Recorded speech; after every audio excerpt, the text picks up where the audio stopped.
நேற்றைக்கு முன்தினம் 30/11/2024 அன்று மாலை 5:30 மணி அளவில் கடும் மழை பொழிந்து கொண்டிருந்த நேரத்தில் வேளச்சேரி ராம்நகர் 2வது பிரதான சாலையைச் சேர்ந்த 47 வயதுள்ள சக்திவேல் என்பவர் மழை கொட்டி கொண்டிருந்த போதே விஜயநகர் 2வது பிரதான சாலையில் நடந்து சென்று கொண்டிருந்திருக்கிறார். அப்பொழுது அங்கே அருந்து விழுந்து கிடந்த மின் கம்பியை பார்க்காமல் தவறுதலாக கால் வைத்திருக்கிறார்.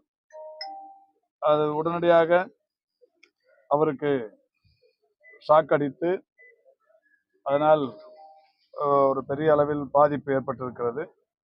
உடனடியாக அக்கம் பக்கத்தில் இருப்பவர்களை அவரை மருத்துவமனைக்கு அழைத்து சென்றிருக்கிறார்கள். சிகிச்சை பலனின்றி உயிரிழந்திருக்கிறார். தகவல் அறிந்தவுடன் மாண்புமிகு தமிழ்நாட்டின் முதலமைச்சர் அவர்கள் அவருடைய குடும்பத்திற்கு 5 லட்சம் ரூபாய் நிவாரண உதவித்தொகை வழங்கிட வேண்டும் என்று உத்தரவிட்டிருந்தார்கள். நேற்று அவருடைய உடல் அடக்கம் செய்யும் நிகழ்ச்சி நேற்றைக்கு நடைபெற்றிருக்கிறது. இன்றைக்கு நானும் தொகுதியின் சட்டமன்ற உறுப்பினர், மாநகராட்சியைச் சேர்ந்த மண்டல குழு தலைவர், மன்ற உறுப்பினர் போன்றவர்கள் எல்லாம் வந்து குடும்பத்தினருக்கு ஆறுதல் சொல்லி மாண்புமிகு தமிழ்நாட்டின் முதலமைச்சர் அவர்கள் அறிவித்த அந்த 5 லட்சம் ரூபாய் நிவாரணத் தொகையை அவருடைய குடும்பத்தாருக்கு தந்திருக்கிறோம். அவங்களுக்கு ஒரு 9 வயது படிக்கிற பெண் குழந்தை. அந்த குழந்தைக்கு படிப்பு தொடருவதற்கு விண்ணப்பித்தார்கள். உடனடியாக மாநகராட்சி மன்ற உறுப்பினருக்கு சொல்லப்பட்டிருக்கிறது. வருகிற எதிர்வரும் 3 ஆண்டுகளில் 10, 11, 12 ஆகிய 3 ஆண்டுகளிலும் அந்த பெண் குழந்தைக்கு தேவையான கல்வி செலவை மன்ற உறுப்பினர் சார்பில் எடுத்துக்கொள்ள வேண்டும் என்று சொல்லப்பட்டிருக்கிறது. அது நாங்கள் கண்காணித்துக் கொள்வோம். பிறகு தொடர்ந்து அந்த உயர்கல்விக்கு போகும்போது அரசு நிதி உதவி பெறும் பள்ளியில் படித்துக் கொண்டிருக்கின்ற காரணத்தினால் மாதந்தோறும் மாண்புமிகு தமிழ்நாட்டின் முதலமைச்சருடைய சீரிய திட்டங்களில் ஒன்றான புதுமை பெண் திட்டம் மாதந்தோறும் 1000 ரூபாய் தருகிற திட்டம் இருக்கிறது. அந்த திட்டத்தின் அந்த குழந்தையை சேர்த்து உயர்கல்வி படிக்க வைப்பதற்கு நடவடிக்கை எடுக்கப்படும். தொடர்ந்து அந்த குடும்பத்தினருக்கு வேறு ஏதாவது உதவிகள் வேண்டுமென்றாலும் அரசின் சார்பில் வழங்கப்படுகிற, இப்பொழுது அவர் கணவனை இழந்தவராக ஆகியிருக்கிற காரணத்தினால் மாதாந்திர உதவித்தொகை தருகிற அந்த திட்டமும் இருக்கிறது. அதில் இணைப்பதற்கு உரிய நடவடிக்கை எடுக்கப்படும். என்னுடைய தொலைபேசி எண்ணை தந்துவிட்டு வந்திருக்கிறேன். எந்த உதவி தேவை என்றாலும் அழைத்தால் செய்து தருவதற்கு தயாராக இருக்கிறோம் என்று சொல்லிவிட்டோம். மழைக்காலம் பெரிய இப்பொழுதுதான் மாண்புமிகு தமிழ்நாட்டின் நெடுஞ்சாலைத்துறை அமைச்சர் அவர்கள் அங்கேதான் இருக்கிறார்கள். இப்போதும் கூட பேசினோம்.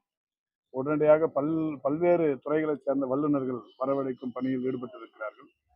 அந்த பாறை, இறுகிய மண், இலகிய மண், இது மாதிரியான நிறைய சிக்கல் இருக்கு. அதை எடுக்கும் போது கவனக்குறைவாக கையாண்டால் மற்ற வீடுகளும் கூட பாதிக்கப்படும். அந்த பாறை உருண்டு என்றெல்லாம் சொல்லப்படுகிறது. எனவே அந்த 7 உயிர்கள், ஒரு 5 குழந்தைகள், 2 பெரியவர்கள் என்கின்ற வகையில் 7 உயிர்களை காப்பாற்றுவதற்குரிய நடவடிக்கைகளை அரசு முனைந்து செயல்பட்டுக் கொண்டிருக்கிறது. அவர்கள் உயிருடன் இருக்க வேண்டும் என்கின்ற விருப்பத்தை உங்களுடன் சேர்ந்து நாங்களும் வேண்டிக்கொள்கிறோம். மழையில பெருமளவுல நிறைய மாவட்டங்கள் வந்து பாதிக்கப்பட்டிருக்கு. விழுப்புரம், பாண்டிச்சேரி, திருவண்ணாமலை போன்ற மாவட்டம் பாதிக்கப்பட்டு, சென்னையிலையும் பாதிக்கப்பட்டிருக்கு. தொற்று நோய்கள் அதுக்காக மாண்புமிகு தமிழ்நாட்டின் முதலமைச்சருடைய வழிகாட்டுதலோடு எப்ப இந்த வடகிழக்கு பருவமழை தொடங்கிச்சோ அன்னைக்கிலிருந்தே தொடர்ச்சியா இந்த மருத்துவ முகாம்கள் என்பது நடத்தப்பட்டு கொண்டிருக்கிறது. குறிப்பாக நேற்றைக்கு முன்தினம் மாண்புமிகு தமிழ்நாட்டின் முதலமைச்சர்கள் பல்வேறு பகுதிகளில் புயல் வீசிக் கொண்டிருந்த போதே, மழை கொட்டி தீர்த்து கொண்டிருந்த போதே முதலமைச்சர்கள் வட சென்னையின் பல்வேறு பகுதிகளில் ஆய்வு மேற்கொண்டார்கள். அப்பொழுது அவர் சொன்னது, இந்த பெஞ்சால் புயலுக்கான மழைக்கால சிறப்பு மருத்துவ முகாம்கள் நடத்திட வேண்டும் என்று சொன்னார்கள். சொன்ன உடனே 500 முகாம்களை அறிவித்து நேற்றைக்கு 500 முகாம்களை நடத்தியிருக்கிறோம். சென்னையை பொறுத்தவரை 200 வார்டுகளில் 200 முகாம்களும், பாதிப்புக்குள்ளாகி இருக்கிற கள்ளக்குறிச்சி, திருவண்ணாமலை, கடலூர், வேலூர் போன்ற 7 மாவட்டங்களில் ஒட்டுமொத்தமாக ஒரு 500 முகாம்கள் நடத்தப்பட்டிருக்கிறது. இது சிறப்பு முகாம்கள். இது இல்லாமல் மழைக்கால சிறப்பு முகாம்கள் என்று தொடர்ச்சியாகவே அக்டோபர் 15ஆம் தேதியிலிருந்து நடத்தி கொண்டிருக்கிறோம். அக்டோபர் 14ஆம் தேதி மழை பொழிய தொடங்கியது. அக்டோபர் 15ஆம் தேதி 1000 முகாம்கள் என்று அறிவித்து அன்றிலிருந்து இதுவரை முகாம்கள் நடத்தப்பட்டு கொண்டிருக்கிறது. அந்த வகையில் 52,421 முகாம்கள் இதுவரை நடத்தப்பட்டிருக்கிறது.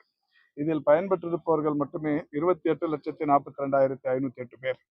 மருத்துவத்துறை வரலாற்றில் 1.5 மாத காலம் தொடர்ச்சியாக மருத்துவ முகாம்கள் நடத்தப்பட்டது வடகிழக்கு பருவமழை தொடர் முடிகிற வரை மருத்துவ முகாம்கள் நடத்தப்பட்டு கொண்டிருப்பது இப்பொழுதுதான். இப்பொழுதும் கூட எங்கே எல்லாம் காய்ச்சல் பாதிப்புகள் கண்டறியப்படுகிறதோ அங்கே எல்லாம் மருத்துவ முகாம்கள் நடத்த அறிவுறுத்தப்பட்டிருக்கிறது. மருத்துவ முகாம்கள் நடைபெற்றுக் கொண்டிருக்கிறது.